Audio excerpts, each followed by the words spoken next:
When you picture the Buddha, you probably see this, a figure of profound peace, the embodiment of calm and centeredness.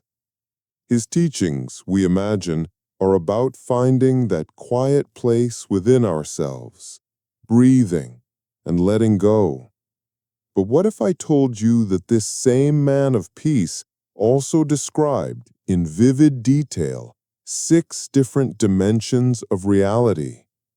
He spoke of heavens filled with blissful gods living for eons, of realms of warring demigods consumed by jealousy, of worlds populated by ghosts with necks as thin as needles, tormented by insatiable hunger, and of hells with graphic, unimaginable suffering that can last for trillions of years.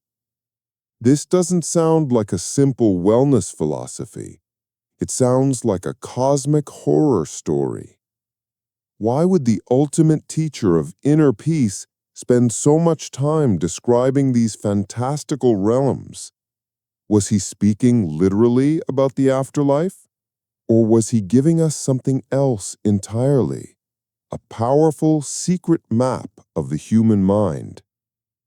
Today we delve into one of the most challenging and fascinating aspects of Buddhist teaching, rebirth and the different realms of existence.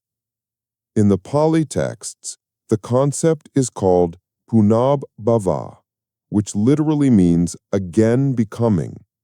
It's tied to the idea of the 6 realms or gati, which are possible destinations for a being after death, determined by their karma or volitional actions. This naturally leads to the central question for many modern practitioners.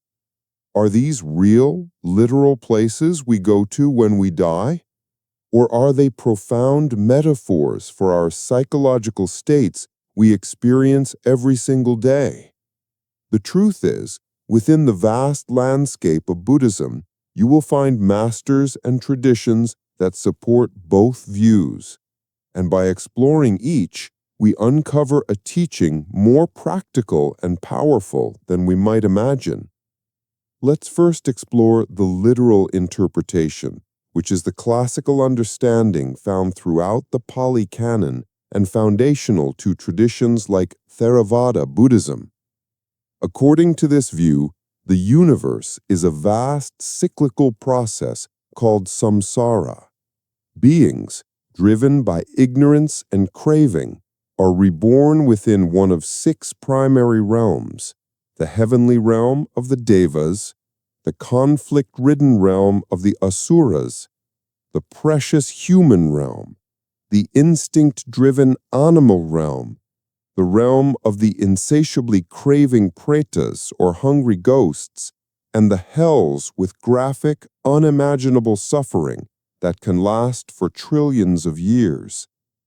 Your actions, words, and thoughts in this life generate karmic energy.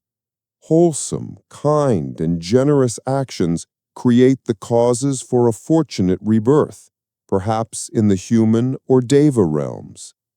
Unwholesome actions, rooted in greed, hatred, and delusion, lead to an unfortunate rebirth in the lower realms.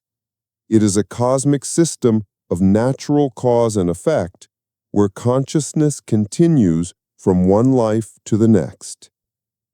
Now, let's look at the psychological or metaphorical interpretation, which many Zen and modern Western teachers emphasize. This view proposes that the 6 realms are not necessarily future destinations, but a vivid description of our inner world right now.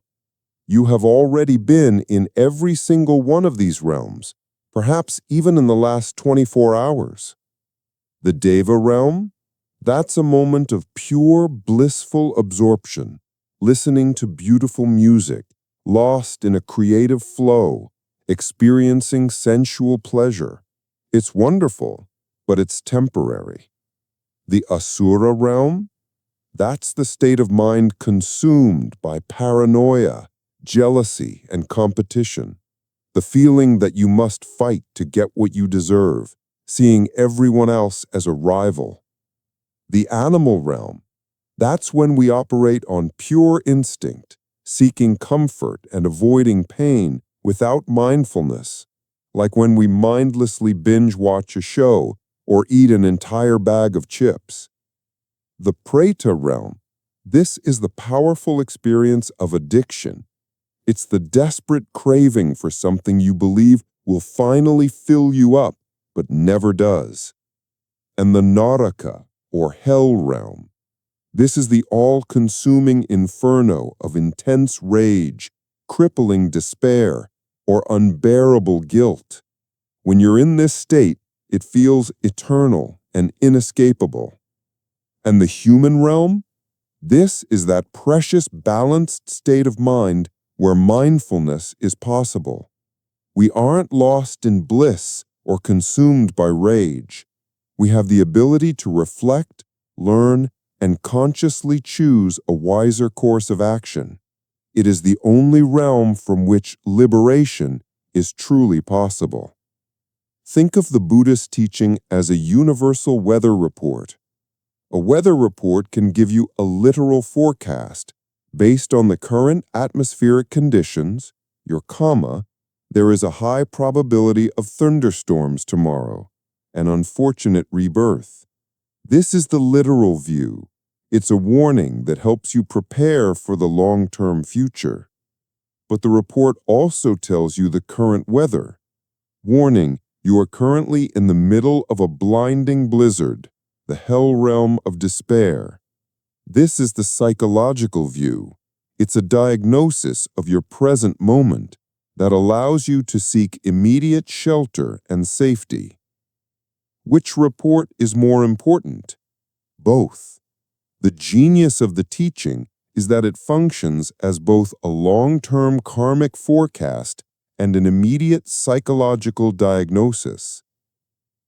Understanding this dual nature makes the teaching incredibly practical. When you view the realms metaphorically, you gain a powerful vocabulary for your inner life. The next time you're stuck in traffic and feel blinding rage, instead of just being angry, you can recognize, this is the hell realm visiting me. This recognition is not a judgment. It's a moment of mindfulness. It creates a sliver of space, and in that space, you can choose not to act. You can find an exit. It helps us understand the grip of addiction with compassion, seeing it as the painful thirst of a hungry ghost rather than a moral failure. At the same time, holding the literal view, even as a wise possibility, instills a profound sense of ethical urgency. It frames your choices not just in the context of this short life, but on a vast cosmic timescale. The small act of kindness or the moment of anger is no longer small. It is a seed you are planting, and its fruit will ripen, if not in this life, then in another. This perspective encourages a deep and unwavering commitment to living a wholesome life. You can explore this inner map for yourself. For the next day, try a practice of realm spotting. As you go about your day, simply pay attention to your dominant state of mind. If you find yourself obsessing over what someone else has, gently and without judgment, label it in your mind. This is the energy of the asura realm. If you find yourself mindlessly scrolling, eating, or acting on impulse, you can note, this is the animal realm. If you feel a desperate craving for something you know won't satisfy you, recognize, this is the hungry ghost. And when you find a moment of clarity, when you are able to pause and choose your response with wisdom, acknowledge it with gratitude. This is the human realm, a precious opportunity. The goal isn't to judge or to force change, but simply to become aware of the weather of your mind. Awareness itself is the beginning of freedom. So, are the realms literal or metaphorical? The Buddhist teaching is so brilliant because it doesn't force a choice. It offers a cosmic map and a psychological mirror, and looking into either reveals the essential truth. Greed, hatred, and delusion lead to suffering, while kindness, wisdom, and mindfulness lead to freedom.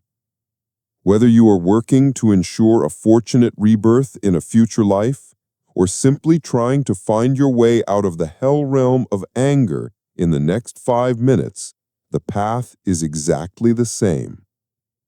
Which interpretation of the realms resonates most with you, and why? Please share your thoughts respectfully in the comments below. If this exploration has illuminated your path, support our channel by liking this video and subscribing to the Mindful Compass. May your journey in this realm and any other be toward peace.